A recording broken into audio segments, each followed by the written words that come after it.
Hello guys, welcome और welcome back to Veer insights. तो आज के इस वीडियो में मैं बताने वाला हूँ और रिव्यू करने वाला हूँ अनबर्बाद बुक जो शोभित सर ने लिखी है हम सब स्टूडेंट्स के लिए जो क्लास 10 से 11th में प्रमोट होने वाले हैं।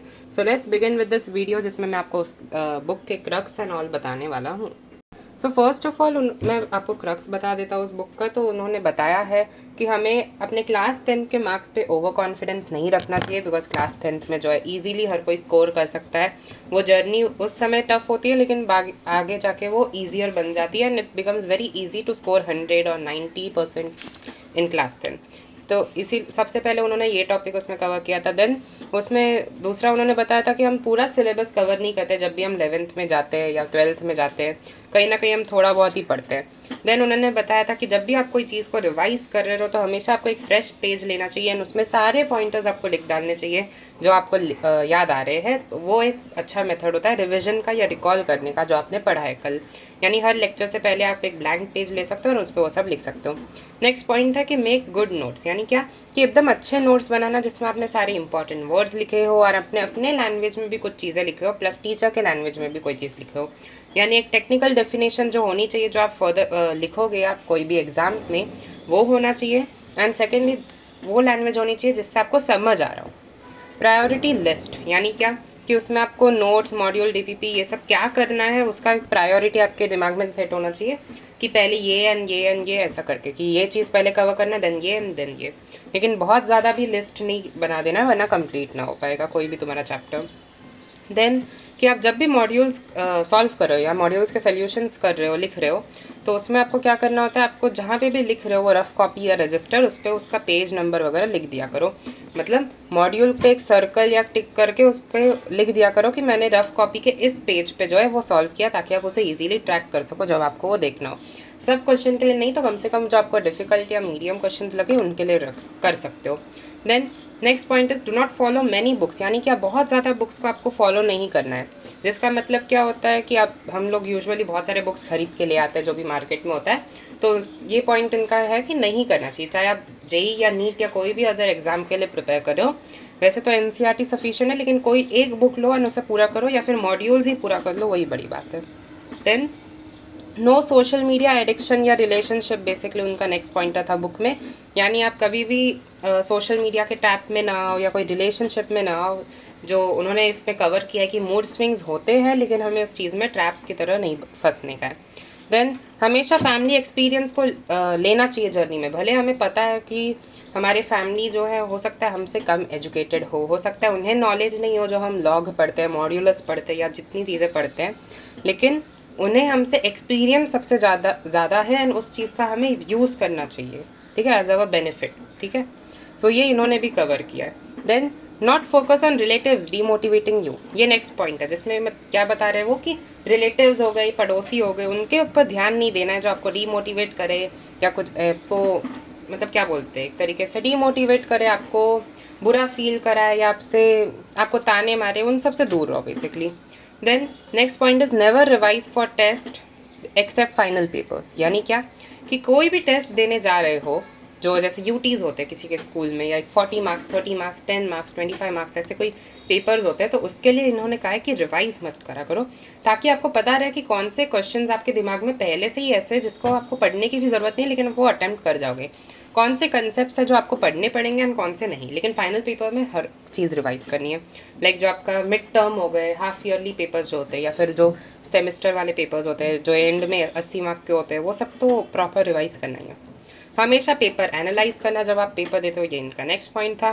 कैलकुलेशन, यूनिट्स वगैरह पे फोकस करना, ज़्यादा फ्लूक्स नहीं करने हैं, ज़्यादा तुक्के भी नहीं मारने हैं। अगर लग गए तुक्के तो इसका मतलब ये नहीं कि तुम्हें वो कंसेप्ट क्लियर है, ये इनका नेक्स्ट पॉइंट था। क्वेश्चन को गलत नहीं रीड करना है, या फिर मतलब आपको चीज़ें ये सब पता करनी है कि जब आप पेपर देते हो तो आपने क्या किया। आपका कैलकुलेशन में गलती था, आपने यूनिट्स नहीं लिखे, आपने बहुत तुक्के मारे थे, आपने क्वेश्चन गलत पढ़ा, आपको कंसेप्ट याद नहीं आया, या फिर आपके पास टाइम नहीं बचा। तो ये सब आपको एनालाइज करना होता है। देन नेक्स्ट पॉइंट इज कि हमेशा अपने पेरेंट्स को कन्फेस करो या उन्हें कन्फेस करो जो आपको मोटिवेट करे या जो आपको आपके अंदर बिलीव रखता है ना, आपको सपोर्ट करता है। एंड वो कोई भी गाइड करने वाले आपके हो सकते हैं, टीचर्स भी हो सकते हैं इनफैक्ट। तो उनसे कनेक्टेड रहना है बेसिकली, उनको अपनी हर दिल की बात जो है बताती रहनी है, ये उनका पॉइंट ऑफ व्यू है। बिकॉज अगेन उनका एक्सपीरियंस सबसे बेस्ट होता है। देन नेक्स्ट पॉइंट उन्होंने अपनी बुक में कवर किया कि हमेशा कर्मा वर्ड को याद रखना। मतलब क्या कि जैसा फल आप मतलब जैसा कर्म करोगे वैसा ही फल आपको मिलेगा बेसिकली, है ना, जैसा इनपुट डालोगे वैसा आउटपुट मिलेगा। तो वो एक इन्होंने पॉइंट ऑफ व्यू डाला है। देन नेक्स्ट तो बहुत बेसिक पॉइंट लेकिन हम लोग नहीं फॉलो करते कि हमें 7 to 8 आवर्स ऑफ स्लीप लेनी होती है, यानी 8-8 रूल का जो है वो फॉलो करना चाहिए हमारे डे में। पावर नैप हमें लेना चाहिए जब हम स्कूल से आते हैं या कोई भी लंबे क्लासेस के बाद आते हैं। अपनी डाइट का ख्याल रखना है, यानी हेल्दी फूड खाना है। देन स्ट्रीम सेलेक्ट करना है अपने इंटरेस्ट के हिसाब से। एंड इसका उन्होंने एग्जाम्पल दिया कि अगर मान लो आप कोई चीज़ें डिसाइड नहीं कर पा रहे हो तो आप उसमें कॉइन टॉस करो, लेकिन ये नहीं सिलेक्ट करना कि हेड आएगा तो ये और टेल आएगा तो ये, बस टॉस करो कॉइन को। एंड वो जब वो उछलेगा हवा में एंड वो जब ऐसे गोल गोल घूमेगा या फिर वो क्या बोल सकते एक तरीके से रोटेट होगा, तो आपको ज़्यादा क्लैरिटी मिल जाएगी, आपको एक प्रॉपर पाथ या डिसीजन मिल जाएगा। नहीं, इनका पॉइंट था। देन अगेन वही, don't fall in any relationship, maintain priority level, maintain physical mental health, यानी जिम जाना, पेरेंट्स को कन्फेस करना ताकि आपका ये सब चीज़ें ठीक रहे।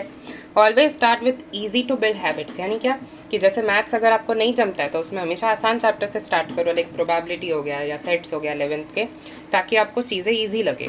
ठीक है, 1D हो गया, वो सब जो भी है, 1 डायमेंशनल, हाँ जो भी है। Always start with easy to build habits हो गया। Study from start and regularly, यानी क्या कि हमेशा आपको शुरुआत से ही चीज़ें शुरू कर देनी है। मतलब ऐसा नहीं कि आप एंड में करो, 2-3 महीने पहले 11th का सिलेबस निपटा दोगे, इट्स नॉट पॉसिबल, बहुत ज़्यादा सिलेबस होता है।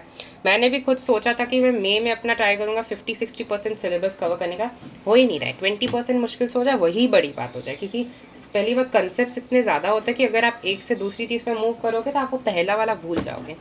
देन हमेशा टारगेट टेबल बनाना है। टारगेट टेबल का मतलब क्या होता है कि not time table, target table यानी एक तरीके से टू डू लिस्ट। देन हमेशा सेफ रहना है। एंड किससे? सैडेस्ट फ्रेंड से मेनली, यानी क्या, जो आपसे जेलस है थोड़े से या जो आपको दुखी देख के खुश होते पीठ पीछे, उन सब से दूर रहना। एक अच्छे फ्रेंड्स बनाओ, टॉक्सिक फ्रेंड्स से दूर रहो।